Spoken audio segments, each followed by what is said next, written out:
Hello everyone. I'm Dr. Nila Ganamurali, Assistant Professor at the School of Pharmaceutical Sciences, Vistas. Welcome to today's awareness session on sarcopenic obesity, a hidden but increasingly common health condition. Have you ever noticed that two people can weigh exactly the same, yet one is energetic while the other struggles to climb a flight of stairs? Most of us judge health by the number on the weighing scale, but the number doesn't tell the whole story. Today, we are going to uncover a condition where muscle slowly disappears while body fat quietly increases. By the end of this video, you will understand what sarcopenic obesity is, why it develops, how to recognize it, and most importantly, what you can do to prevent it. Let's begin with a simple example. Imagine two people who both weigh exactly 70 kilograms. If you only looked at the weighing scale, you would probably think they are equally healthy. Now, imagine their daily lives. The first person enjoys walking every morning, climbs stairs without difficulty, carries groceries with ease, and spends weekends playing with their grandchildren. The second person becomes breathless after climbing a single flight of stairs, avoids lifting heavy objects, and feels tired even after simple household activities. How can two people with the same weight have completely different health? The answer lies in the body composition.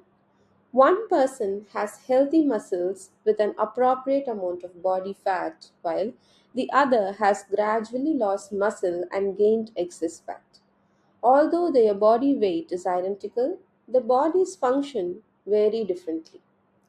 This is why healthcare professionals often say weight tells you how heavy you are, but body composition tells you how healthy you are. The weight scale cannot tell us how much of our body is muscle and how much is fat, and that is why sarcopenic obesity is often called a hidden health crisis. Now that we have seen why weight alone can be misleading, let's understand what sarcopenic obesity actually means. The word sarcopenia comes from the Greek word sarx, meaning flesh or muscle, and penia, meaning loss. It refers to the gradual loss of skeletal muscle, muscle strength, and physical performance. While some muscle loss naturally occurs with aging, like factors like inactivity, poor nutrition, and chronic illnesses can speed up this process. On the other hand, obesity is the excessive accumulation of body fat, especially around the abdomen and internal organs.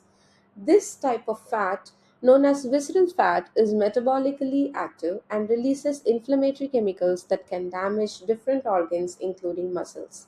When these two conditions occur together, we call it sarcopenic obesity.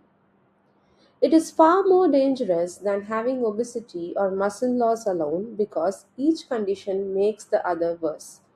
Think of a body as a building. The muscles are the steel framework that gives the building strength and stability, while the body fat is like insulation. A certain amount of insulation is necessary, but if the steel framework weakens while the insulation keeps increasing, the building becomes unstable. Similarly, when muscles shrink and fat accumulates, the body becomes weaker, less mobile, and more vulnerable to the disease. One important thing to remember is that you don't have to look obese to have sarcopenic obesity. A person may appear to have a normal body weight, but hidden inside they may have low muscle mass and excess body fat. In simpler terms, sarcopenic obesity is a silent combination of less muscle and more fat. Now that we understand what sarcopenic obesity is, let's explore why sarcopenic obesity is often called the double threat. Imagine you're driving a car. Your muscles are like the car's engine. They provide the power needed to keep you moving. Body fat is like the luggage you carry in the car. A small amount of luggage is perfectly fine. But what happens if the engine becomes weaker while the luggage keeps getting heavier? The car struggles to move. That's exactly what happens inside our bodies. As we age or become less active, our muscles begin to lose both mass and strength. This means everyday tasks like climbing stairs, carrying groceries, getting up from a chair requires much more effort than before. At the same time, body fat, especially visceral fat around the abdominal organs, continues to increase. Unlike what many people think, fat isn't just stored energy.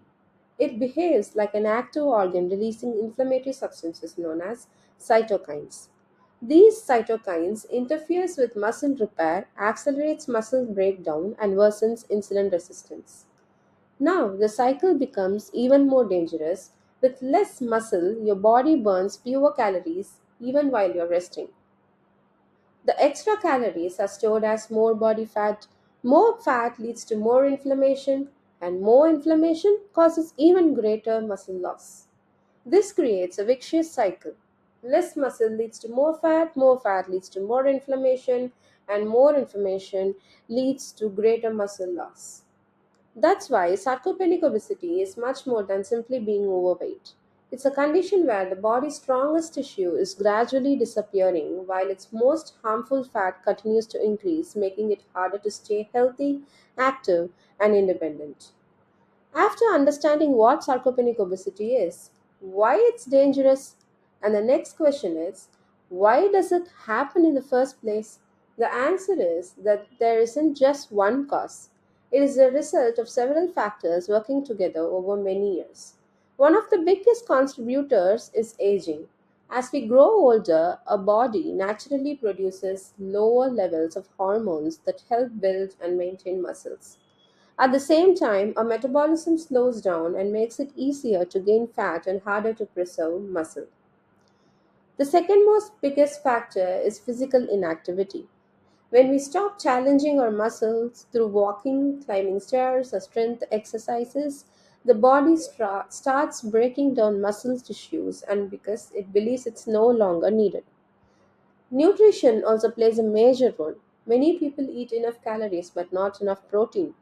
A diet high in processed foods, sugary drinks, and unhealthy fats promotes fat accumulation while providing very little support for muscle repair. Finally comes the chronic inflammation. As we discussed before, the fat in our body, particularly around the abdomen, releases cytokines. These cytokines increases muscle breakdown and make it more difficult for the body to respond to insulin, creating an environment where muscle loss and fat gain continues together. So, the risk factors, as we discussed before, are age. People around the age of 60 and above the age of 60 face muscle loss acceleration, and also this is observed in younger adults who are into sedentary lifestyle where there is no or little physical activity. Metabolic diseases like diabetes, insulin resistance, menopausal and low testosterone levels in men, and low protein intake are some of the risk factors. So, how to recognize the symptoms? Weakness, slow walking, fatigue, balance issues, central obesity. People who are elderly and above the age of 60 usually have frequent falls and instability, and they consider as a major symptom of aging. But these may also indicate the presence of sarcopenic obesity. So, having sarcopenic obesity was previously discussed as a high risk of developing chronic complications, and they are cardiovascular diseases, type 2 diabetes mellitus, disability, immobility, chronic inflammation that is systemic damage, and reduced lifespan. So, how to diagnose it? We can diagnose it by measuring the body composition using apparatuses like DEXA scan, BIA, which measures the fat versus muscle, hand grip strength, gait speed, where walking speed is tested, and certain inflammatory markers and hormone levels. How to prevent and reverse sarcopenic obesity? Fortunately, sarcopenic obesity can be reversed or prevented by following a very high protein rich diet where 1 to 2 grams of protein per kilogram per day is advised. Resistance training, that is 2 to 3 times per week, which rebuilds the muscle mass. Staying active daily by walking, balanced work, reduced sitting time, and proper sleep patterns, which will help support muscle repair and hormones. Finally, sarcopenic obesity doesn't develop overnight. It's a result of years of aging, inactivity, poor nutrition, chronic inflammation, all working together. Then, the encouraging news is that because many of these factors are lifestyle related, they can also be modified. Small changes made today can have a big impact on maintaining muscle and preventing this condition in the future. And hence, I conclude saying, move more, eat smart, age strong. Thank you.